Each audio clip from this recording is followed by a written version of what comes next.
오늘 본문은 성막 휘장과 덮개에 대한 말씀으로 함께 은혜를 나누겠습니다. 사실 개인적으로 이 성경을 오늘 본문을 읽으면은 무슨 모양인지 잘 그려지지가 않죠. 그래서 우리는 이제 여러 가지 책을 참고하고 또 인터넷을 참고하고 하겠습니다만은 오늘 본문이 어떤 모양인지 오늘 함께 나누기를 원합니다.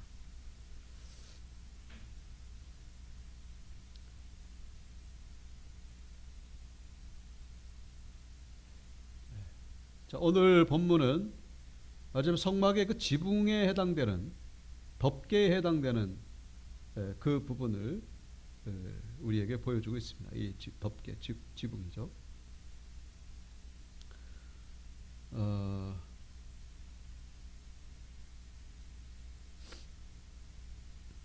우리가 지난 시간까지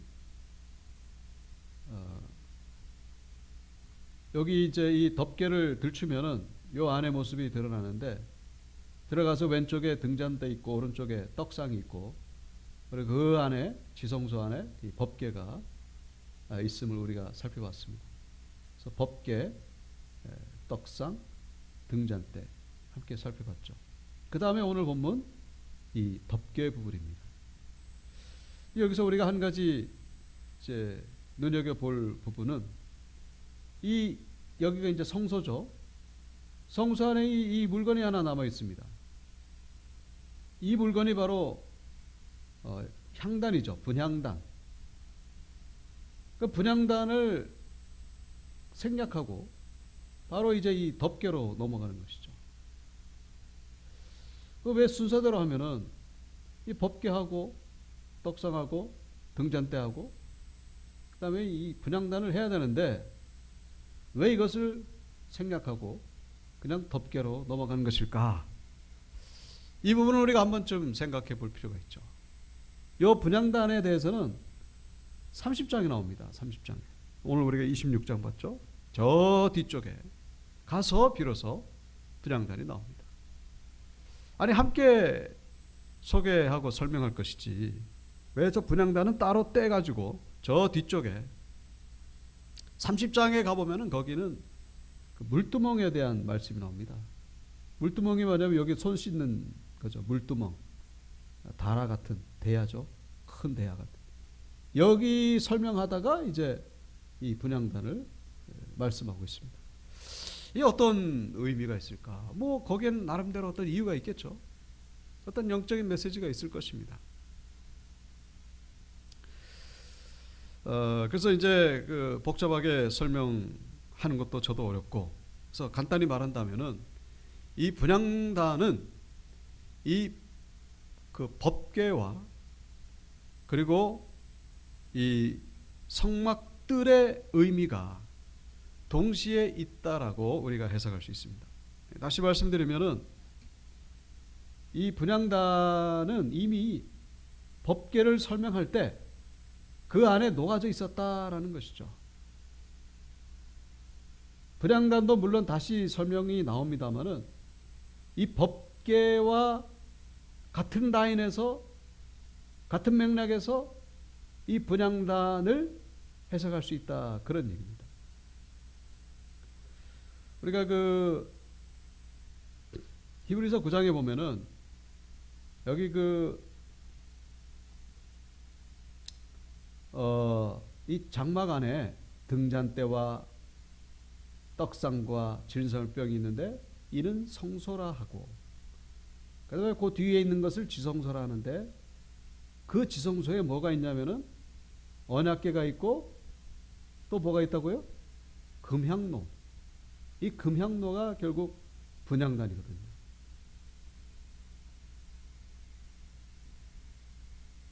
근데 좀 전에 봤던 내용은 분명히 금향로, 분향단은 성소 안에 있죠. 성소 안에 있습니다. 근데 여기 히브리서에는 이 지성소에 금향로가 있고 언약궤가 있다. 그렇게 약간 좀 모순되게. 출애굽기에서는 분명히 이 금양단이 분향단이 성소에 있는데 히브리서에서는 지성소에 있다라고 그렇게 설명하고 있죠. 서로 모순된 것이 아니라 이 분향단은 지성소에 있어도 될 법한 그런 물건임을 히브리서에서 말씀하고 있습니다.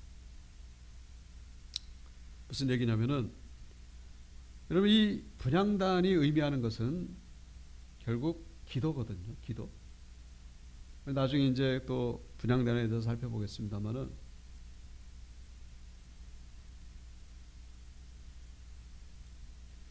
요한계시록에 보면은 이 향과 함께 성도의 기도가 하늘로 올라간다라는 그런 구절이 나옵니다. 그러니까 분향단이 의미하는 것은 기도예요. 근데 기도하고 오늘 말씀의 의미하고 무슨 관계가 있느냐?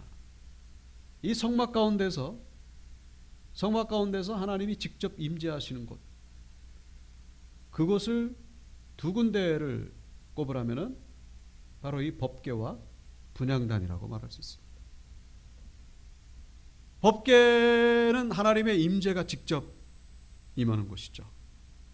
근데 분향단은 어떻게 하나님의 임재가 임하는 것입니까? 우리의 기도가 하나님 앞에 바로 상달되는 것이기 때문에 분향단은 하나님과 직접 연결된 그런 물건이라고 말할 수 있습니다. 그러니까 이 분향단이 아까 전에 말씀드린 대로 출애굽기 30장에 어디에 나온다고요? 이 물두멍 나오는데 거기 나옵니다. 물두멍은 성막들에 있어요. 성막들에. 성막들이라고 하는 건 뭡니까? 우리의 삶이죠. 신앙인의 삶. 우리 삶의 현장. 우리의 삶의 현장. 어떻게 보면은 거룩과는 상관이 없는 그런 삶의 현장이죠. 그런데 동시에 이 분향단은 바로 하나님이 직접 교통할 수 있는, 직접 만날 수 있는 법궤만큼 거룩한 장소가 바로 향단이라는 사실을 성경을 통해서 우리가 묵상할 수 있습니다. 이 기도라고 하는 것이 바로 그런 영적인 의미가 있다는 것이죠. 기도는 교회에서만 드리는 것이 아니라 우리의 삶의 현장 속에서 드려져야 되는 것이 바로 기도라는 것을 묵상할 수가 있는 것입니다. 기도는 우리가 오늘 요즘 새벽 예배 계속 드리고 있습니다만 와서 기도드리고 또 삶의 현장에서도 계속 기도드려야 되는 거예요. 그 기도는 아주 거룩한 것이고 법궤만큼 거룩한 것이고 그리고 성막들의 이 물두멍만큼 그렇게 삶의 현장과 아주 밀접한 것이 바로 기도라는 것을 묵상할 수가 있는 것이죠. 우리의 신앙인의 기도가 바로 그렇게 돼야 된다는 것을 우리가 알 수가 있다는 얘기입니다. 오늘 이 덮개 휘장에 대해서 우리가 묵상하기 전에 먼저 향단에 대해서 잠깐 살펴봤습니다. 자, 이 향단을 생략한 이유가 바로 거기에 있는 겁니다. 이 법궤만큼 거룩하지만은 또 물두멍만큼 삶의 현장에 밀접한 관계가 있는 것이 바로 향단이다.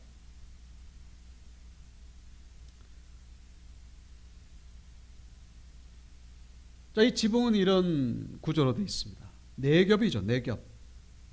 이렇게 첫 번째, 두 번째, 세 번째, 네 번째 이렇게 네 겹으로 되어 있습니다. 그런데 오늘 이 성경은 이 첫 번째 여기부터 이제 설명하고 있습니다. 이렇게 자세히 보시면은 이제 첫 번째 그 휘장이죠. 그래서 오늘 이 성경을 이 본문을 가만히 보시면은 이 덮개와 휘장으로 구분되어 있다라는 것입니다. 전부 다 덮개가 아니고 둘은 휘장이고 둘은 법궤라고 그렇게 나와 있는 것을 보게 됩니다. 요거 첫 번째와 두 번째는 휘장이고 세 번째와 네 번째는 덮개라고 되어 있습니다. 그러니까 휘장과 덮개, 휘장의 의미와 덮개의 의미가 포함된 것이 바로 이 성막의 지붕이다, 그런 얘기죠. 자, 그래서 이 오늘 본문을 이제 집에 가셔서 가만히 읽어보시면은 그런 내용으로 되어 있습니다. 여기 이제 첫 번째 그 휘장이죠. 그래서 여기 지금 몇 칸이냐면은 하나, 둘, 셋, 넷, 다섯, 여섯, 일곱, 여덟, 아홉, 10칸 이렇게 되어 있습니다. 10칸. 그래서 성경에는 10폭이라고 되어 있죠. 10폭.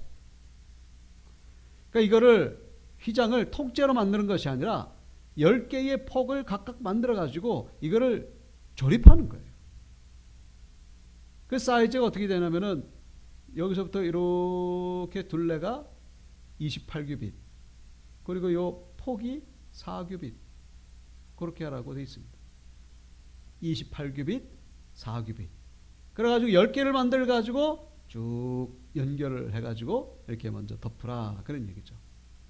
그런데 이제 좀 더 자세히 보시면은 요 10폭을 5폭, 5폭, 이 두 부분으로 나눠가지고 그 중간에 이 고를 달고 여기 중간에 이 조금 다르죠. 요 그 경계선이 고라고 하는 것이 고리를 달고 그런 얘기예요. 그러니까 5폭 이 두 덩어리를 그 중간에 고리를 달아 가지고 이렇게 연결하라, 그런 얘기입니다. 이 두 번째 휘장도 마찬가지입니다. 이것은 이제 그 수염소 털로 만드는데 이거는 한 폭이 더 많아요. 11폭. 그래서 이게 하나, 둘, 셋, 넷, 다섯, 여섯, 일곱, 여덟, 아홉, 열, 뒤에 11 이렇게 됩니다. 요거는 이제 11개니까 6개, 5개 이렇게 두 묶음 해가지고 그 중간에 마찬가지로 이 고리 몇 개? 50개. 고리 50개를 달아가지고 이렇게 둘을 함께 연결시켜라. 이 사이즈가 이 첫 번째보다는 조금 깁니다. 여기는 조금, 여기 보이죠? 근데 여기는 완전히 덮었습니다. 그래서 요거는 30규빗이에요. 30규빗. 삥 둘러가지고 30규빗이고, 요거는 이제 28규빗. 그러니까 요거보다 여기가 좌우 한 규빗씩. 요거는 30, 저거는 28이니까 2규빗이 더 길죠, 이게. 그래서 좌우에 1규빗씩 이렇게 여유가 있는 것을 보게 됩니다. 폭은 같아요. 다 4규빗씩. 그렇게 만들라고 되어 있습니다. 이게 뭐라고요? 휘장. 그리고 나중에 보게 될 이것은 덮개입니다. 세 번째, 네 번째는. 자, 이 첫 번째 휘장은 어떻게 만드냐면은 이 네 종류의 실로 만드는 거예요. 가늘게꼰 배실, 요건 흰색입니다. 그 다음에 청색, 자색, 홍색실. 제가 지금 설명드린 거 성경을 보면 그대로 나와 있어요. 근데 성경만 보면 무슨 얘기인지 잘 모르죠. 제가 설명드린 거를 기억해 보시면서 혹시 집에 가시면 한번 쭉 읽어 보십시오. 아, 요거는 28규빗 그리고 4규빗 해가지고 10폭, 근데 5폭, 5폭 이렇게 해가지고 중간에 고를 달아가지고 그거를 연결시켜라. 근데 가늘게꼰 배실과 청색, 자색, 홍색실로 했는데 중요한 것은 여기 이렇게 디자인 무늬가 있죠. 이 바로 그룹입니다. 그룹. 천사의 모양을 순을 놓아 가지고 첫 번째 휘장을 만들어라, 그런 얘기죠. 첫 번째 휘장이 우리에게 주시는 영적인 메시지가 무엇이냐 하는 것이죠.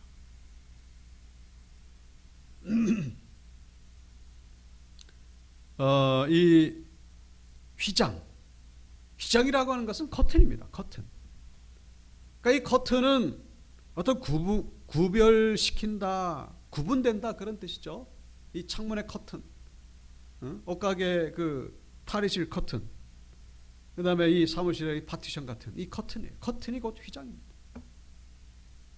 이 성막을 직접 보호하는 것은 세 번째, 네 번째, 나중에 이제 우리가 보겠습니다만 그 덮개죠. 그거는 가죽으로 만든 거예요. 가죽으로. 양가죽, 그 다음에 해달가죽.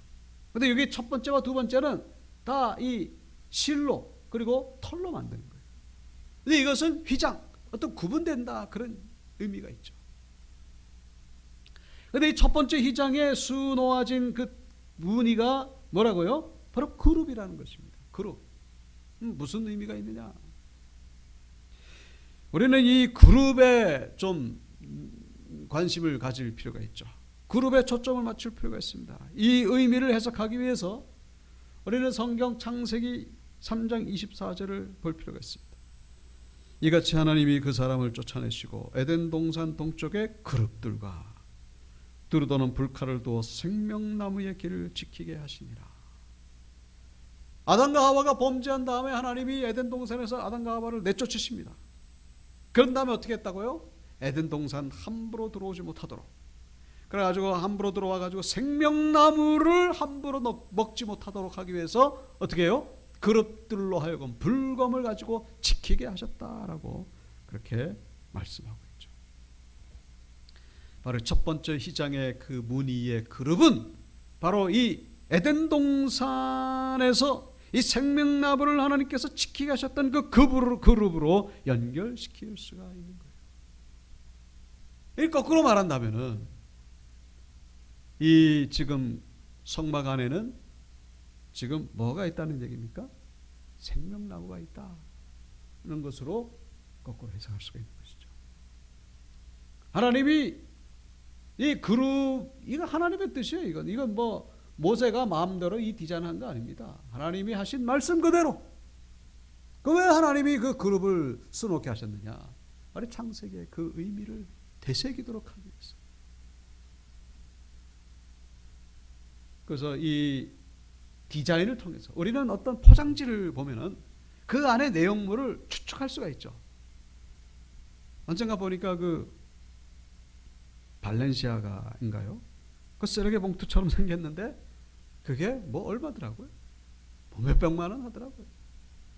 그래 봉지에다가 그냥 줄 하나 딱 달려있는데, 그런데 그 가방을 살라고 이렇게 사람들이 아주 그냥 혈안이 돼 있죠. 어떤 포장지를 보면 그 안에 내용물이 대충 어떤지를 짐작할 수 있어요.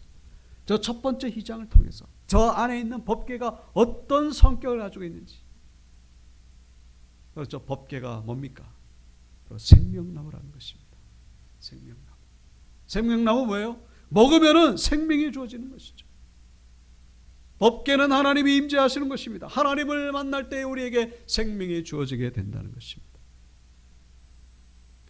그런데 문제는 뭐예요? 구약시대 때는 저 지성소에 한번 들어가기가 얼마나 어려운지, 저 생명나무 먹기가 얼마나 어려운지. 이거 뭐 생명나무 먹다가 죽게 생겼어요. 생명나무 먹는 것이 죽는 것보다 더 어려워. 1년에 한 번 대제사장이 들어가가지고 그냥 뭐 수양의 피를 막 뿌리고 수송아지 피를 뿌리고. 자, 그런데 이 휘장이 어떻게 됐다는 거예요? 그 휘장. 여러분 이 덮개 윗부분에 있는 이 휘장과 그리고 요 안에 있는 휘장, 요 밑에 있는 휘장이요 같아요. 이게 같은 겁니다. 요 휘장과 요 휘장은 같은 거예요. 오늘 보면은 요 위쪽에 있는 휘장만 설명하고 있습니다만은 나중에 또 이 휘장도 나와 있어요. 그러니까 앞, 뒤, 위 뭐 다 이렇게 그룹들로 수놓아진 이런 휘장으로 덮여 있다. 그런데 이 휘장이 어떻게 됐다는 거죠? 찢어졌다라는 것입니다. 갈라졌다는 거예요. 갈라졌다는 건 뭡니까? 누구나 이제 들어갈 수가 있게 됐다라는 것이죠. 이에 성소 휘장이 위로부터 아래까지 찢어져 둘이 되고 땅이 진동하며 바위가 터지고. 이 사건이 언제 일어났던 것입니까? 예수님이 십자가에서 죽으시는 그 순간에 바로 이 그룹들로 꽁꽁 쌓여져 있던, 이 첫 번째 휘장으로 꽁꽁 덮여져 있던 그 법궤가 완전히 벗겨졌다라는 것입니다. 누구에게나 열려졌다라는 거예요. 누구나 생명나무를 먹을 수 있게 됐다라는 것입니다. 생명나무 먹기가 죽는 것보다 힘들었는데 이제는 누구에게나 열려졌다라는 것입니다. 예수 그리스도의 십자가의 구속 사건으로 말미암아 이 은혜가 임하게 된 것이죠. 그래서 이 메시지가 주는 의미가 뭡니까? 바로 저 그룹들 안에 놓여있는 생명나무를 우리가 날마다 먹어야 된다는 것입니다. 이 수예배를 통하여, 새벽 예배를 통하여 하나님의 편화와 기도드리고 말씀 묵상하는 가운데 먹으면 먹을수록 생명이 넘쳐나게 되는 것입니다. 우리의 영적으로, 우리의 육적으로 생명이 넘치게 되는 거예요. 안 먹으면 죽는 것이죠. 한 번 먹는다고 그걸로 끝납니까? 그렇지가 않죠. 우리 육신에 속해 있는 사람이기 때문에, 아직은 육신에 묶여 있기 때문에 저 영원한 하나님 나라 가면은 뭐 그런 일은 없죠. 번거로운 게 없습니다. 이것을 계속 먹어야 됩니다. 이 예배를 통하여 이 십자가를 의지하는 가운데 지성소로 들어가서 생명나무를 날마다 먹으시는 우리 성도님들 되시길 주의 이름으로 축원합니다.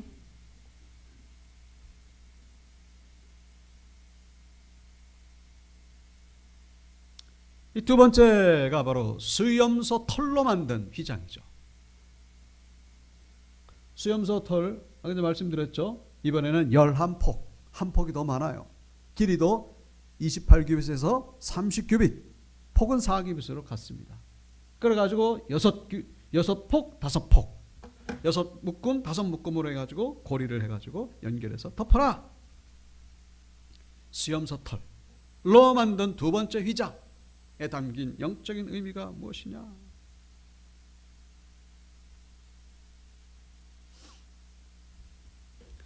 출애굽기 19장에 보시면은 여호와께서 시내산 곧 그 산 꼭대기에 강림하시고 모세를 그리로 부르시니 모세가 올라가매 여호와께서 모세에게 이르시되 내려가서 백성을 경고하라. 백성이 밀고 들어와 나 여호와에게로 와서 보려고 하다가 많이 죽을까 하노라. 또 여호와에게 가까이 하는 제사장들에게 그 몸을 성결히 하게 하라. 나 여호와가 그들을 칠까 하노라. 이 출애굽한 백성들이 시내산에 도착했을 때에 하나님이 시내산에 강림하시죠. 근데 강림하시면서 하나님이 모세에게 말씀하십니다. 백성들과 제사장들에게 경고시켜라. 왜 경고하게 했습니까? 잘못하다 죽을 수 있기 때문에. 하나님이 강림하시는 것은 너무나 은혜고 너무나 복인데 한편으로는 너무나 위험한 거예요. 왜냐? 인간은 죄인이고 하나님은 너무나 거룩하시기 때문에. 죄인된 인간과 너무나 거룩하신 하나님이 이게 만나게 되면은 한편으로는 은혜지만 한편으로는 이게 죽을 수도 있는 거예요. 그러니까 백성들이 하나님이 오신다고 하니까 이제 신기하고 호기심에 그냥 산으로 올라오다가 죽을 수 있기 때문에 접근 금지. 그리고 제사장들은 이제 하나님을 좀 가까이 만나야 되기 때문에 어떻게 해요? 성결하게 하라. 거룩하게 하라. 우리가 이 지금 보고 있는 성막은 바로 그런 의미가 있습니다. 이 성막은 하나님의 임재죠. 너무나 복이고 너무나 은혜입니다만은 마찬가지예요. 너무나 위험한 거예요. 너무나 위험한 겁니다. 그래서 첫 번째 휘장은 청색, 자색, 홍색, 가늘게꽃, 배실로 만든 그 첫 번째 휘장은 법궤를 보호하기 위한 휘장이죠.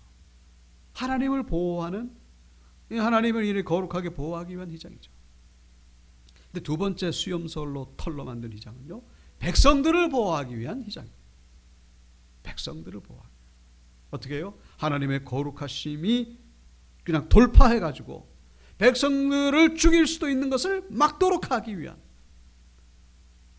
마치 우리가 원자력 발전소 얘기만 들어도 조금 그렇잖아요. 그거 위험하지 않을까? 원자력 발전소 그 관계자 외 출입 금지잖아요. 원자력 발전소가 얼마나 우리에게 유익합니까?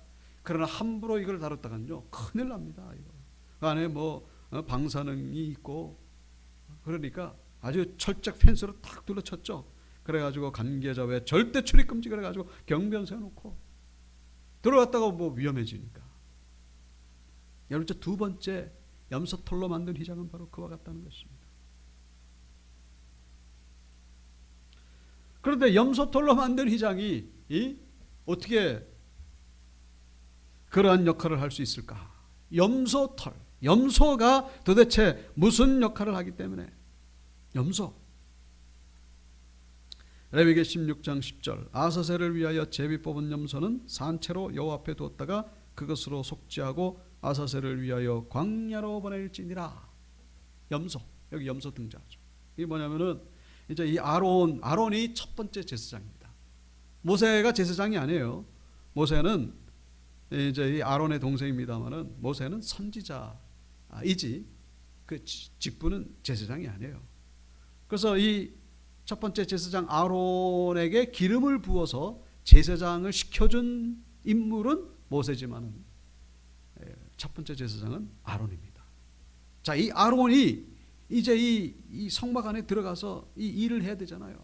함부로 들어가면 죽는 거예요. 그러니까 아론이 죽으면은 어떻게 됩니까? 이 백성들도 그냥 그 위기 가운데 빠지는 겁니다. 안 죽으려고 한 일이 뭐냐? 그 의식이 뭐냐? 바로 염소를 잡은 겁니다. 2마리 염소를 잡는데 한 마리는 번제로 하나님 앞에, 번제가 아니라 그 피를 내가지고 피를 이제 이 성막 안에다가 막 뿌리고, 한 마리는 놔뒀다가 어디로 보낸다고요? 저 아사셀을 위하여 광야로 보내는 거예요. 근데 광야로 보면 이제 죽는 겁니다. 어쨌거나 죽는 거예요. 2마리 염소는 다 죽는 겁니다. 그 왜 죽는 겁니까? 그 죄 지은 아론과 죄 지은 백성들을 대신해서 이 염소가 죽음으로 말미암아 이 죄는 하나님 앞에 없어지게 되는 것이죠. 하나님과 그 충돌에서 하나님이 돌파해가지고 죽일 수도 있는데, 염소가 죽음으로 말미암아 이 아론과 백성들이 하나님 앞에 떳떳이 설 수가 있는 겁니다. 당당히 설 수가 있는 것이죠. 염소가 죽어야 돼요. 안 죽으면 안 됩니다. 염소가 죽어야 돼요. 여러분, 이 휘장, 2번째 휘장을 염소 털로 만든 의미가 바로 여기 있는 것입니다. 염소 털로 만들어야만 이 하나님의 거룩하심이 밖으로 나와가지고 백성들을 충돌해가지고 죽이지 않게 되는 거예요. 우리의 심령 가운데에 이 염소 털로 만든 2번째 휘장이 있어야 된다는 것입니다. 염소가 의미하는 게 뭡니까? 그 다른 것이 아니라 바로 예수님의 십자가의 죽으심이죠. 아사셀 양, 광야로 보내진 저 아사셀 양, 저 아사셀 양 그냥 보내는 게 아니에요. 아론이 이렇게 2 손으로 염소 머리에다가 안수를 해가지고 보내죠. 그 안수할 때 어떻게 됩니까? 죄가 이 염소 안에 들어가는 것입니다. 그 염소가 죽음으로 말미암아 하나님 앞에서 이 아론이 담담히 설 수가 있는 것이죠. 여러분, 저 2번째 염소털로 만든 휘장이 의미하는 것은 바로 예수님의 구속사역입니다. 그러니까 이 성막은 온통 예수님의 구속사역으로 가득 차 있는 겁니다. 우리에게 주신 메시지는 뭡니까? 우리가 지난 시간에도 묵상했었죠. 예수님의 저 구속사역을 의지하는 가운데에 우리는 하나님 앞으로 담대히 나갈 수가 있게 된다는 것입니다. 그래서 하나님과 교제를 나눌 수가 있게 됩니다. 하나님과 화목하게 되는 것입니다. 우리 안에 이 염소털 2번째 휘장이 회복되시길 주 이름으로 축복합니다. 예수님의 십자가에서 죽으심, 계속 포장을 하는 겁니다. 이 성막은 포장을 해야 돼요. 보호하는 거예요. 하나님을 보호하고 사람을 보호하고 우리 안에 이 휘장이 있어야 됩니다. 휘장이, 예배를 통하여 이 휘장이 회복되는 것입니다. 마지막으로 3번째, 4번째, 오늘 본문에 보시면은 3번째, 4번째는요, 이 14절 한 구절에 다 나와 있어요. 14절에 보시면은 붉은 물들인 순양의 가죽으로 막의 덮개를 만들고, 3번째 덮개를 만들고, 그 다음에 해달의 가죽으로 그 윗덮개를 만들지니라. 그러니까 1절부터 13절까지는 이 첫 번째 휘장과 2번째 휘장을 한 1절부터 6절까지가 첫 번째, 7절부터 13절까지가 두 번째. 그 다음에 이제 14절에서 3번째와 4번째 덮개를 말씀하고 있습니다. 덮개는 가죽으로 만드는 거예요. 3번째 가죽은 뭐라고요? 붉게 물들인 수양 가죽. 붉게 물들인 수양 가죽. 그리고 4번째는 해달. 해달은 뭐냐면 돌고래 얘기입니다. 돌고래. 그래서 이제 우리가 저 붉게 물들였다 그러니까 자꾸 이제 우리는 보혈, 피를 생각하시는데 대부분이 피입니다만은 저기서는요, 피와 관련이 없어요. 저 붉게 물들였다에 해당되는 히브리어 원어가 아담입니다. 아담, 에덴 동산의 그 아담이에요. 아담의 원래 뜻이 뭐냐? 흙이라는 뜻입니다. 흙으로 지어진 인간. 인간 예수 그리스도를 말하는 거예요. 인간 예수 그리스도. 아담, 해달 가죽. 저 벌프 먹거든요. 제 겉으로 보면은 뭐 이 싸구려 티 나고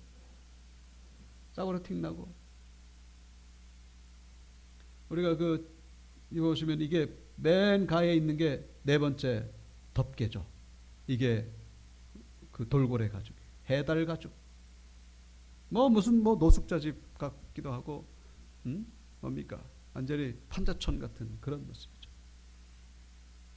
그래서 세 번째와 네 번째 이 덮개는 바로 인간 예수 그리스도를 말씀하고 있습니다. 인간 예수 그리스도. 이거는 아담, 흙으로 만들어진 예수님의 육체. 그리고 볼품없는 예수님의 그 모양. 이사야 53장 2절에도 그런 말씀을 하죠.